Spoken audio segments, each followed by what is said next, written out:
Fortnite Chapter 7 is finally here, and we have so much to talk about. We have the good, the loot pool's amazing, the map feels so fresh and exciting. We also have the bad. Ranked has been turned off at the start of the season for 5 days, despite the fact we have a $1 million tournament in less than 3 weeks, and you need to be Unreal to play it.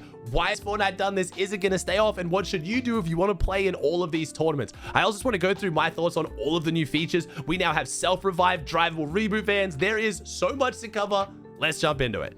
Unfortunately, we didn't get the comp blog post a lot of us were hoping for, so we don't really know what's going on in 2026. We just have the information we had to go off in the last few videos. If you guys missed those, make sure you go back and watch them. We're going to have the Daily Duo Victory Cup starting in a few days. We have the Eval Cup on the 4th. We're going to have the Solo Series kicking off. We're going to have all the big tournaments, the Unreal Cup. But the big news is, what is going on with Ranked? I'm talking about all these tournaments, but how can you play tournaments if you can't play Ranked? Now, this was an interesting decision by Fortnite. They decided to turn off Reload, Blitz, and OG Fortnite, and those kind of make sense, right? If you want to get as many people as you can into the new chapter, get the queues popping, force people to try it out to show them it's amazing, because it is a really good season.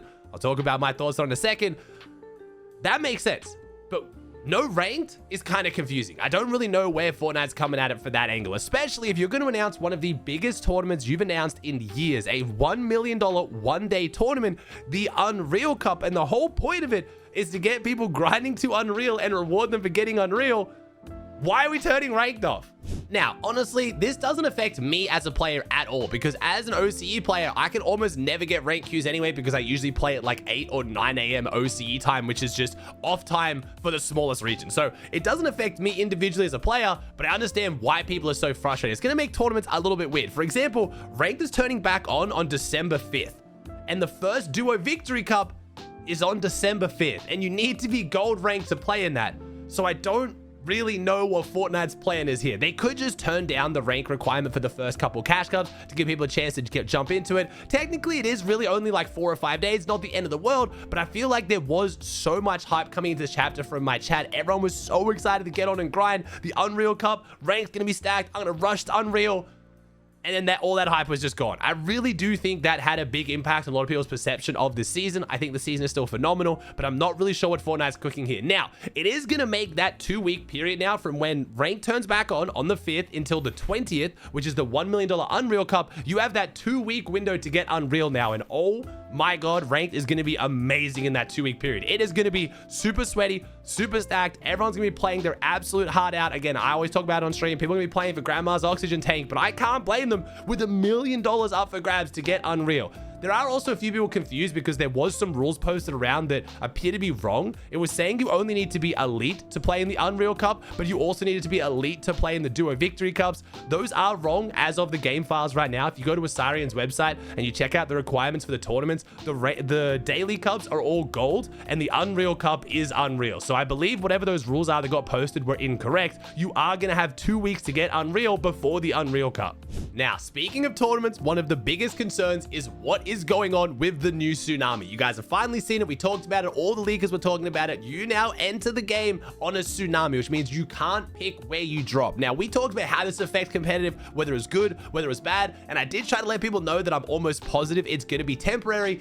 It has confirmed to be temporary. We are now collecting battle bus parts around the map. We are fixing the battle bus, and it's when the battle bus starts to get fixed is when rank turns back on. So in competitive playlists right now, if you go into Fortnite, you go to the tournament settings and you queue in with custom codes like scrims and like third-party tournaments, there is a battle bus. So tournaments this season have been confirmed. We will have the regular battle bus, not the surfing mechanic. Now, you guys know my opinion. I personally wanted to see how competitive would play out with the surfing mechanic, but I fully get that it is a gigantic change, and while it could have been good, it also could have been terrible. So it's not the end of the world for me. We're going back to what we know. Pros are all claiming their drop spots, and there are some really strong drop spots this season. But in case you guys are panicking, we are going back to that mechanic. So if you guys are playing in scrims, you have a chance to actually play the game regularly, which is probably going to be your best chance, especially if you don't want to be grinding pubs while you wait for ranked.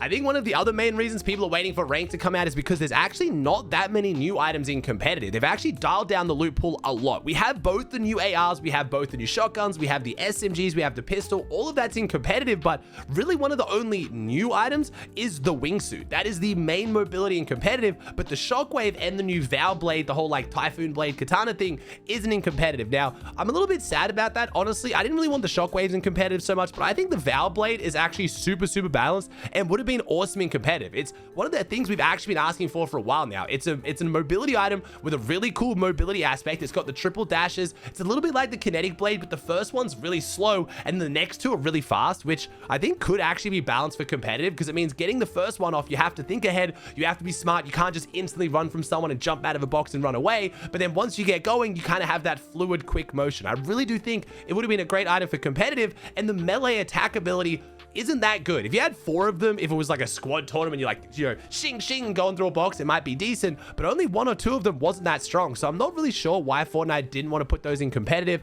You don't get many of them around the map because you have to go to the portal, so that would have been kind of a huge buff that only certain players had. The wingsuit is going to be really cool in the early and mid game. I'm just a little bit worried for how it's going to work in the end game. It is great mobility for covering big distances. If you're around other players though, especially comp players, you're going to get beamed pretty heavily. In an end game, because of the really long charge up to go up, it is a little bit more awkward. You can do it outside of your box though. Sorry, you can do it inside your box, like you do a short pad, edit the cone, do it inside your box and fly out, which is probably how most of the pros are going to try to use it in competitive. But we might have a weird meta where you have really good early and mid game mobility and then almost no mobility in end game, which could be interesting in itself as well. Even though we don't have that many items in competitive, I am actually a fan of the loot pool right now. Both assault rifles feel extremely strong. I can't actually pick which one I think is better. Most of the pros are saying the Enforcer is better, but I really like the new assault rifle. I love a scoped AR. It just feels so satisfying to use. Both the SMGs feel solid. I can't see myself using them too often, but they're all right if you pick them up off spawn. They'll hit damage if you actually hit your shots. And then the shotguns. Now, the new pump shotgun is insane. It hits so ridiculously hard, so consistently. It doesn't do a ridiculous amount of structure damage, which I'm a big fan of. I'm so sick of shotguns that do more than a pickaxe of structure damage. This one does around 50 at most rarities. Big fan of that. It has 5 shots in it. The reload's a little bit slow. With 5 shots, it doesn't feel clunky. It feels really satisfying to use. And the double pump, the pump and pump, it actually feels surprisingly good. This is the fast fire rate shotgun of the season. This is going to be like the tac shotgun, and I kind of like it. It confuses my brain a little bit because I have the 2 shotguns. If I just use it like attack and focus and just pretend it's one shotgun shooting really fast, it hits hard. You can hit consistent over 120 shots with both of them back to back and easily 200 someone. So do not sleep on this. It is honestly very powerful. I can see a few pros running this in niche situations, especially at really high rarity, but honestly, the shotguns and ARs feel very good. I am super happy with the weapons this season.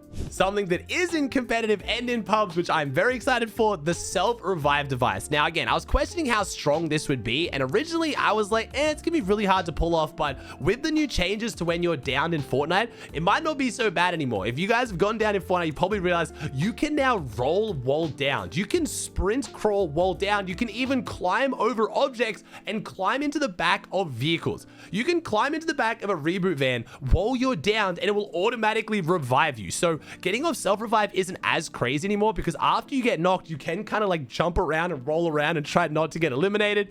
These changes do mean that players are going to be instantly thirsting you. The second you down someone now in competitive, you are going to make it a big priority to instantly kill them, because there is a good chance they can roll away and instant revive. There's no way to know, as far as I'm aware, that an opponent has the revive item unless you're in solos, because obviously in solos you knock them, they have the item, that's why they're knocked. But in other team game modes, I don't think there's a way to tell if they have it or not, so you kind of have to just not risk it and insta thirst them. But I'm excited to see if we get some crazy clutches and plays with this. Like I mentioned, the reboot vans are extremely strong now. You can drive them and you can get revived in the back of them automatically, which is just kind of wild.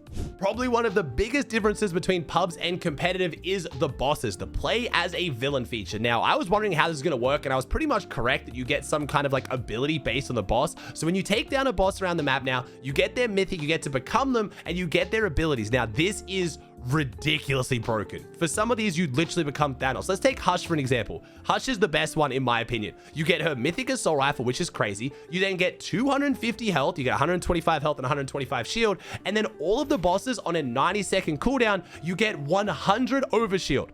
that regenerates. That's 350 total health. But if you're Hush, you have the added bonus of getting dashes. The only player on the map that gets dashes. Now, Brutus and Bill have their own abilities as well. They're both pretty strong. You have the infinite sprint and low grab, but for the most part, the dash is crazy. But all three of them having 350 health, where you get to turn that overshield on every 90 seconds is wild. And unlike medallions, once you take them down, it doesn't drop. It disappears with their body. They're not able to drop it. You have to carry it once you become the villain. Yes, you're marked on the map. Yes, you can be seen through walls, but 350 health is honestly ridiculous. Now, if you're panicking, imagining what it would be like to see a pro like Peterbot with that, don't worry, you're not going to see it. This is not in competitive. It is only in pubs. The boss is still in competitive, but if you eliminate them, you get their mythic item, but you cannot become them. That aspect is removed from competitive. Honestly, I'm pretty happy about that. That is way too busted for competitive. Now, as for the map, it is absolutely beautiful. I really enjoyed this map. Now, I haven't been able to check out all of it because, as you guys have probably experienced as well, when you can't pick your drop spot, you don't get to pick where you want to go. For some reason, the game just refuses to spawn me on the east side of the map, so I have just not checked out Four Fields, Painted Palms, any of those spots, but I love the way the map looks and feels. I think the buildings and the actual POIs are some of the most unique, if not most unique buildings we've ever seen in the game. This doesn't just feel like old POIs kind of smashed together. You get some vibes of old POIs, like Latte Landing feels a lot like Craggy Cliffs. Four Fields, again, looks a lot like Lazy Links, but for the most part, they feel super unique. The layouts of the buildings are awesome. There's a whole bunch of mini games around the map, which I just love. Wonky Land, again, spoiler here, this is one of, if not the best POIs on the map. There's two mini games you could do here. There's one like little shooting game. You do that and unlock a whole bunch of loot. Then if you head over to the pool, you click all the cannons. There's a secret chest in the middle that gave me 2 Chug Chugs in solos. Like, there's a bunch of these around the map we haven't even yet discovered. So I'm not going to talk too much on like which POI is the best, because right now it's hard to figure it out. I think Wonky Land and Inno Loop Labs have the most amount of loot. If you just look at how many chests they have, good material. Again, mini games like this, Inno Loop Labs can teleport you around the map, which is going to be crazy mobility.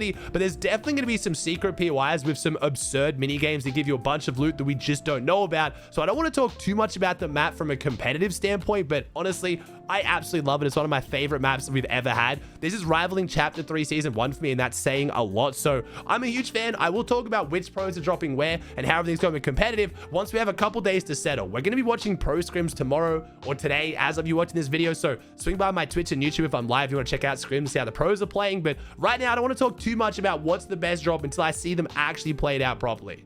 I do want to talk about the early access as someone who was a bit critical of it. And me, again, I said, as someone who even got invited, I don't know whether this is the best idea for the game. Is it going to generate more hype? Is it good for the fans? And I want to say, it was. I think overall, this was a fantastic way to do it, with the creators posting their videos after the event during the downtime. Made downtime super hype, really fun, watching all the videos, getting excited, then jumping in and getting to play it. I think they definitely need to go down that route rather than posting it the day beforehand if they're going to, because you got to watch it and then go into it. It was kind of weird that downtime was just 2 hours earlier they said it was going to be. I love when Fortnite tells us when downtime's going to end, because it means you're kind of not waiting around, or if you are waiting around, you have an exact timer to go off. But Fortnite just randomly posted the game 2 hours earlier, just everyone could jump in and play. So don't know why they gave us a timer if it wasn't going to be correct, but the downtime felt super short and really fast because we had all of the content to watch. Now, I don't know if they're going to do early access like this again, because we had so many leaks leading up to all the creators posting their videos. And unfortunately,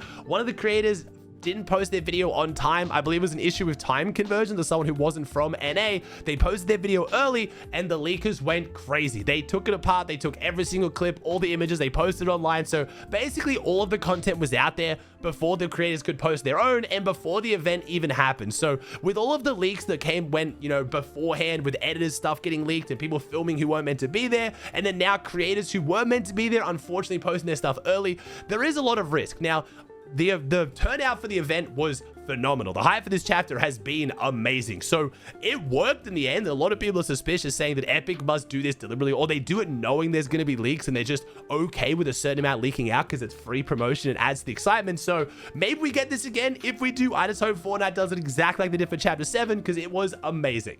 If you guys don't know what's going on with tournaments, with the $1 million Unreal Cup, the daily victory cups, all of that, make sure you check out my last video. It has all that information. Like I said, I will be live today as of you watching this video, watching the pro scrims, and I'll probably make a video on that later today, because I am so excited for the return of proper competitive.